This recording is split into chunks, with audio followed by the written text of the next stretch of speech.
Can you imagine a world where Gossip Girl featured Sydney Sweeney as one of the main cast members? Well, Sydney certainly can. We've got proof that she wishes she could have been cast on the original Gossip Girl show. Here's what we know.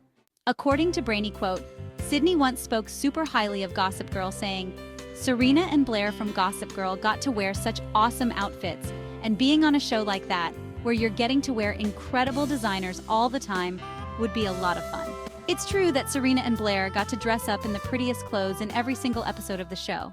The reason it wouldn't have realistically worked for Sydney to be cast in the OG Gossip Girl show comes down to the whole age thing. When Gossip Girl first premiered in 2007, she was only 9 years old. There's a chance she could have been cast in the final season of Gossip Girl, which aired in 2013. By that point, Sydney was 15 years old. Sydney was already busy acting well before that point, since she landed small roles in shows like Heroes, Criminal Minds, and Grey's Anatomy when she was still a young teenager. She also landed a small role in one of Gossip Girl's major competitor TV shows in 2017. We're referring to Pretty Little Liars, of course. Gossip Girl and Pretty Little Liars have historically always been compared as two dramatic TV shows focused on young adults getting into major trouble with serious scandals. Sydney snagged a small part in Pretty Little Liars as a character named Willa. It turns out, she likely would have been much happier if she had snagged a part in Gossip Girl instead. The fashion of Gossip Girl was completely unmatched.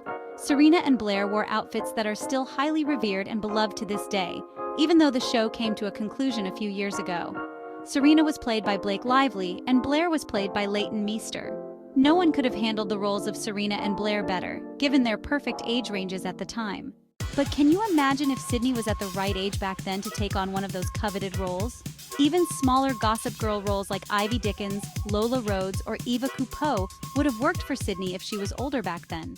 By the time Sydney was old enough to star in projects with adult themes, she started filming Euphoria, The White Lotus, Anyone But You, The Handmaid's Tale, Immaculate, and more. Can you picture the original Gossip Girl show with Sydney Sweeney as part of the cast lineup? Had she been a bit older when it first premiered? Let us know your thoughts in the comment section below.